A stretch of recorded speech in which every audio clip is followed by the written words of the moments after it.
Billionaire's Instant Bride Part 29. Nagising ako nang tumama sa mukha ko ang mga sumilip na sinag ng araw mula sa maliit na bintana ng kwarto. Agad akong napatingin sa paligid para tingnan kung nasaan ako dahil hindi pamilyar ang kwarto. Pero natigilan na lang ako nang biglang bahain ng mga imahe ang isip ko. Mga imaheng mainit na tagpo sa pagitan namin ni Mr. Muller sa banyo kagabi. Mabilis na umakyat ang dugo sa mukha ko, kasabay ng dahan-dahang panlalaki ng aking mga mata. Natutup ko na lang ang bibig ko bago ko impit na sumigaw dahil sa labis-labis na kahihiyang nararamdaman ko. We did it. We had sex in the shower room. Mabilis akong bumangon at agad na tiningnan ang sarili ko sa salamin. Sobrang buhaghag ng buhok ko at may iilang pulang marka sa leeg at dibdib ko. Kaya inayos ko na lang ang puting robang suot ko bago ako muling napaupo sa kama. Dahil hindi ko alam kung ano ang gagawin ko, kung lalabas ba ako. Ayaw ko silang harapin lalo na si Mr. Muller. Sigurado rin akong alam na ng mga kaibigan niya na may nangyari sa amin dahil hindi na ako nakabalik matapos nila akong utusang tawagin siya.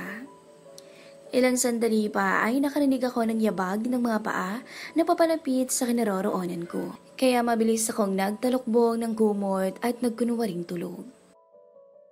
Maya-maya pa ay narinig ko ang pagpihit ng siradura ng pinto kasunod ng pagbukas nito. Hindi ko alam kung sino ang pumasok. Pero wala na akong pakialam. Magkukunwari na lang akong tulog hanggang sa umalis siya. Christine, napamura na lang ako nang marinig ko ang boses ni Mr. Muller. Kasunod ng pagkalat ng amoy ng pritong pagkain, hindi kalayuan sa akin. Christine, marahan niya akong niyugyog kaya wala na akong nagawa kundi imulat ang aking mga mata. Bumungad sa akin ang gwapo niyang mukha. Medyo magulo pa rin ang kanyang buhok pero bumagay pa rin to sa kanya. I brought you breakfast. Kumain ka na. Kasual niyang sabi pero pansin kong may pagbabago sa tono ng pananalita niya. Hindi ko lang matukoy kung ano pero meron. Thank you sir. Sambit ko na lang sabay kuha ng tray ng pagkain. Akala ko ay aalis na siya pagkatapos niyang ibigay ang pagkain. Pero hindi pala. Umupo siya sa kabilang dulo ng kama. How are you feeling right now? Tanong niya sa akin habang direktang nakatingin sa mga mata ko. Hindi ko tuloy magawang tumingin ng diretsyo dahil sa nakakalunod niyang tingin. Okay naman po sir. May masakit ba sa'yo? Kalmado niyang tanong. Wala po. Mabilis kong sagot bago masibinaba pa ang tingin ko dahil dama ko ang nakakatunaw niyang titig. Pero ang totoo, ay medyo masakit ang parte sa pagitan ng mga hita ko. Nahihiya lang ako magsabi sa kanya dahil ayoko rin pag-usapan ng mga nangyari kagabi.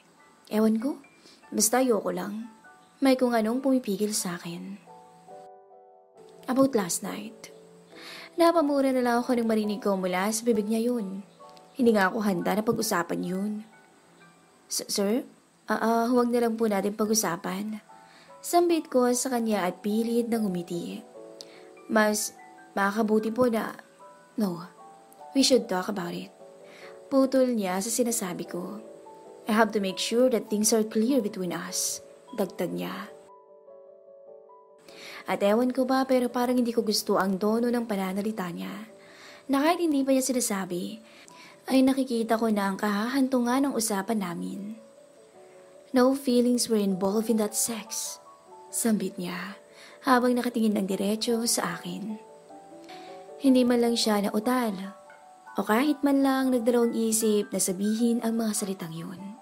Pero imbis na hayaang lumabas sa mukha ko ang pagkadismayang nararamdaman, ay umiti ako sa kanya at marahang tumango.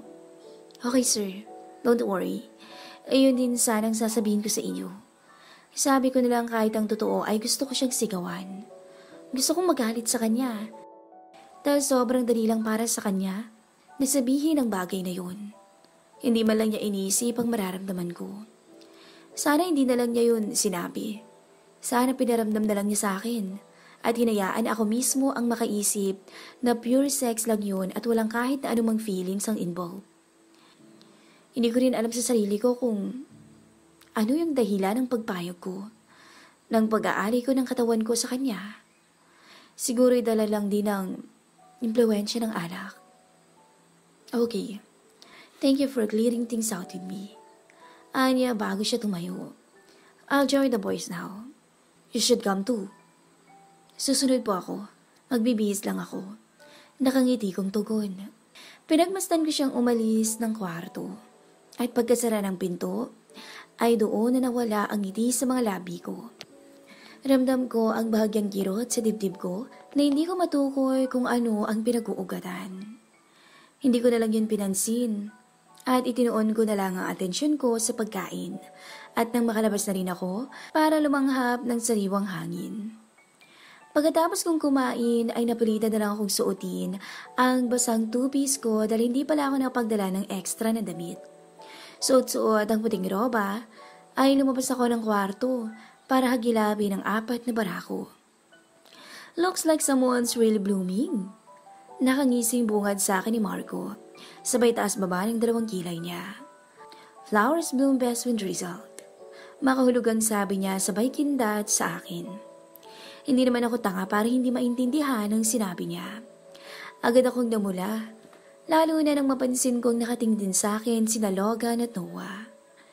Kahit na hindi nila sabihin, ay alam kong yun din ang iniisip nila. I already told you, I collapsed in the bathroom. And Christine helped me.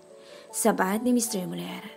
And the reason why she wasn't able to come back was she chose to stay by my side and wait for me to regain consciousness. You know you're not a good liar, Uriel. Malamig na sambit ni Noah. And we're not kids anymore. Dagdag pa niya. I heard moans from your room when I came to check on you. You? Napatayo na si Mr. Muller at nagsimulang mamula ang muka. Those were groans. I was groaning in pain after falling. Oh, bad liar. Nakangising sabat ni Marco. I don't see any marks that prove you fell. At isa pa, it was a woman's moan, okay?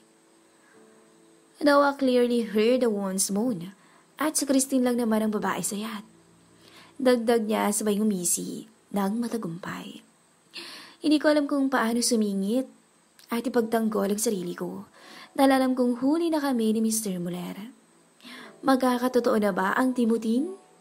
Muling hirit ni Marco sabay ngisi sa akin. I don't think it's necessary to talk about things that should be kept private. Sabat ni Logan. Kaya naman natahimik ang grupo. Tumingin siya sa akin. Walang emosyon ang mga mata niya bago siya bumaling sa iba. May nangyari man o wala. We should let them keep it to themselves. We have no right to pry on something private and sensitive. Dagdag pa niya bago siya tumayo at mabilis na umalis. Well, hello nang umiti si Marco bago siya tumingin sa akin. I'm sorry. Hindi ko alam kung paano sumagot. Naging awkward kasing atmosphere matapos nang sinabi ni Logan. It's fine, Marco. You don't have to apologize. That's what you get for getting a little extra to tease me. Sambit ni Mr. Muller bago siya tumayo. You should go to your rooms and prepare your things. Babalik na tayo sa island. I have an urgent meeting to catch, so we'll be going home early. Pag-iiba niya sa usapan bago siya tumingin sa akin. But if you want to stay longer, you can stay here. Mabilis akong umiling. I'm coming with you. Sagot ko dahil ano namang gagawin ko rito ng mag-isa. Tumangulang siya sa akin bago siya umalis. Sumunod sa kanya si Noah.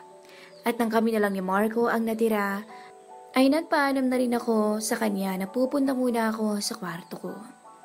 Pagkarating ko ay agad kong hinagilap ang cellphone ko para sana kumuha ng mga litrato. Pero natigilan ako nang makita kong may text akong natanggap mula kay Lolo Henry. Walang pagdadalawang isip na binasa ko yun. At hindi ko maipaliwanag, pero nanlamig ako matapos mabasa ang mga text niya.